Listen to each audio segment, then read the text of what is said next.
Hello everyone and welcome to Ashley Plans and Saves. I'm Ashley and today I'm going to share with you my June budget recap starting here in my Excel sheet. This is my paycheck to paycheck tracker, I guess you could say. And I feel like last you saw of my budget was my check 2 recap, so I never really went into check 3.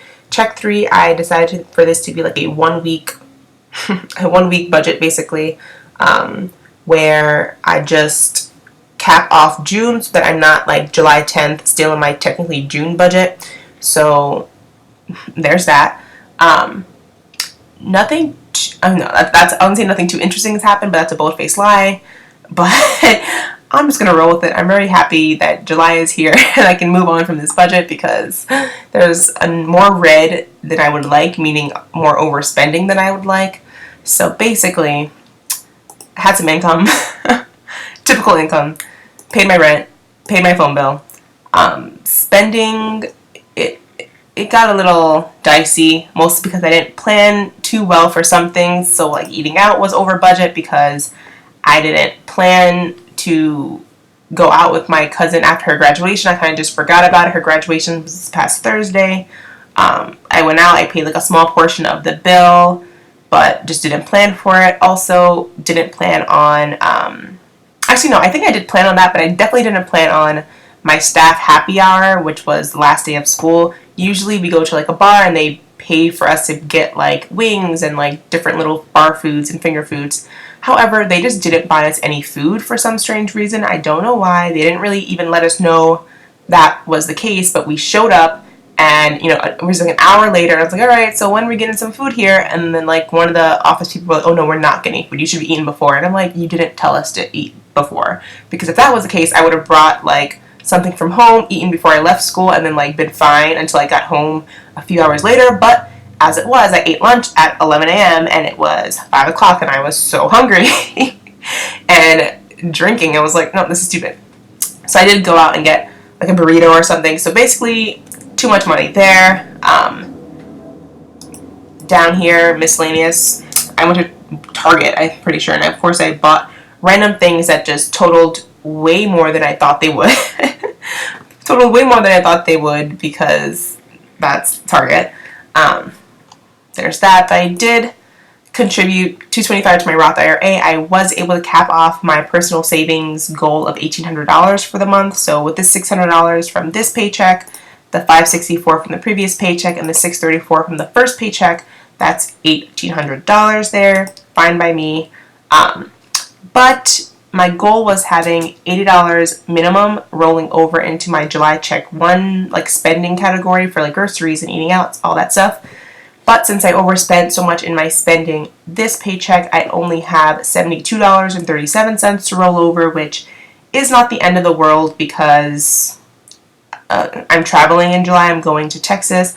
I don't anticipate needing, like, you know, to spend $65 on groceries. I really only have to be concerned about maybe my lunches, just because I'm staying with my family, but I mean, most of them are working. I have my younger cousins that will be there. My younger, I mean like 10 years old and 17 years old, and then my older cousin who stays at home with her daughter.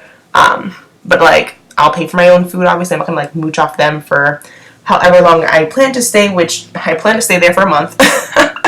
Unless they kick me out. I bought some Southwest tickets, so I can technically exchange my tickets whenever, like whatever date, and just pay whatever difference there is. So, but I plan to stay there for pretty much all of July. But that'll be more in my July budget. But basically, I did not have left over as much as I wanted to, but I'm not too worried about that.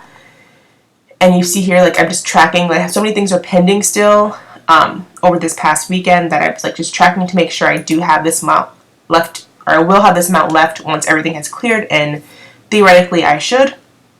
Here in my notes and goals, I did get a new retainer. I'm picking that up on a Monday. The total price was way more than I expected. I feel like if you Google how much do retainers cost, it's like $300, like $150 to $300. So I was expecting like maybe $300. That mess is $600. And I was like, good God. But I don't know, I used my HSA to pay for it, and pretty much that money wasn't even part of my deposits. They were like my employer deposits. They've deposited like $325 twice so far over the year. So I'm like, It's fine. Whatever. I'm not gonna like shop around for retainers. My dentist suggested I go there. I went there and I'm like, whatever. It's fine with me. It's not fine with me, but it's already happening. So, I bought my tickets for my summer travel. I did my end of year massage. That was the $70 you see here in fun money that I pulled out. And then I did make that additional $75 deposit to Betterment, which was in my check one. Usually it's $225, but I did $300 that time, just so that by the end of the year I'm at the $6,000 maximum. But yeah, that's pretty much it in my Excel sheet. Here in every dollar, I did like reconcile all the numbers, because as you saw, there were a lot of like overspending categories and still things that are pending, so I wanted to make sure I wasn't doing anything weird. But basically all the income was as predicted. My after school income did, fluctuate by a few dollars. It was $417.40 for my first check, $314.30 for my second check, and then my final check was $358.64. All that after school income went into my moving sinking fund, so you'll see that in just a second. But basically my total income for June was $5,628. That was great. Yeah, so Roth IRA was $750, clothing sinking fund $60, family and gifts got $75, Lyft and Uber it got $30, and then the only transactions here are from the very beginning of the month when I was in Philadelphia. Travel sinking fund, like I said, I got some Southwest flights. It was $308.96.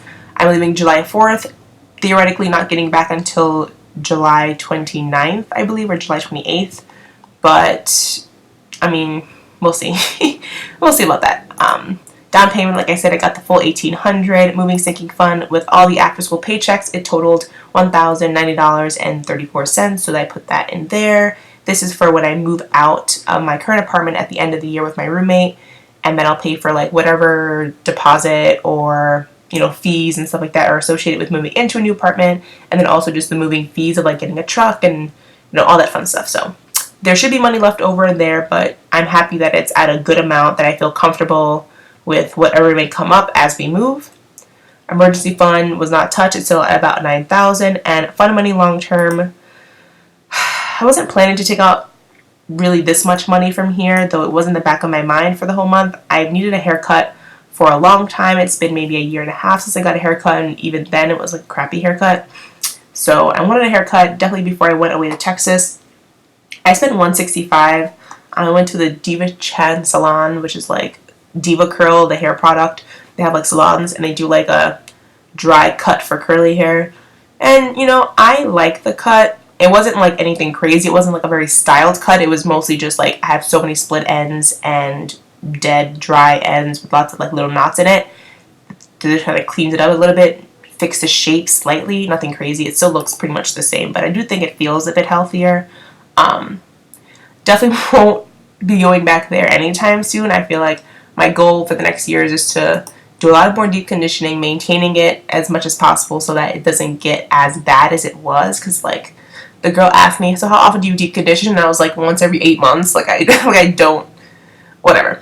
Anyway, spending is atrocious, but groceries came in under. I think it was $325 for the entire 5 weeks that I had budgeted for June. I spent $220.31. Eating out, atrocious as always, $163.98. But like realistically, it was only these two transactions. Like I mentioned, it was the burrito that I got for my staff happy hour, which that's too much money. But like it was a place that was very close to the bar, and I was like, I'm not gonna like go out of my way to like a Chipotle somewhere and figure it out. But there's that, and then Applebee's was with my cousin's like graduation lunch. Household, like I said, it's just like you go to Target and I'm like, what did I even buy for $18.49? But like I know what I got. It was like 3 things. Or 2 things. Filters for the freaking Brita filter and razors, which I'm like, how does that cost $19? But I did return the razors and get like a slightly cheaper one. So I got $1.63 back. But still, those Brita filters were expensive. Anyway, miscellaneous spending.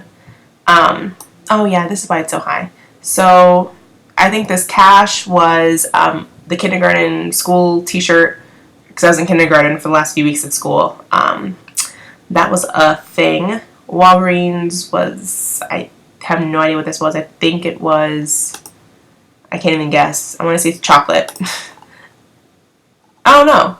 Clearance hair, oh yeah, I bought some clearance hair product and some snacks. For some reason I had 24 bucks in cash. Don't know where that came from. Did not question it. Used it to pay for most of that. But they had like 50% off. I think they were switching locations, so they pretty much were going to sell everything in the store. So all the hair products were 50% off, and I like stocked up. And then toward, I bought a shirt and some earrings when I was by the Applebee's with my cousin because there was a Torrid there and it was 50% off clearance. So there's that. I probably could move this to my clothing sinking fund, but I think it's fine. I try not to use my sinking funds unless like I just don't have the cash for it. So if I can cash flow it and not touch my sinking funds, I'm happy because then, you know, at the end of the summer when I'm buying like school clothes for the new school year, I'll have like a good amount of money and I won't have to like really worry about anything. I don't know. And then the 70 bucks here for my massage. So that's the most interesting categories. Housing is all exactly the same. Subscriptions, all exactly the same. And then, like I said, rolling over, the goal was 80, but I'm really at 72.37, which I think it'll be fine. I'm posting my July budget on Wednesday once, you know, all the transactions are cleared from my credit card and from my PNC card, so I can confirm that it is actually 72.37 that's being rolled over. So if you've liked this video so far, please consider giving it a like. I would really appreciate that. Also, if you're interested in that July budget, you want to see the plan for it, given that I will be in Texas visiting family for pretty much the entire month of July, please consider subscribing so you're notified when I post that video. Otherwise, everyone, I hope you have a great day. I hope you're having a great start to your summer. But yeah, I'll talk to you guys next time. Bye, everyone.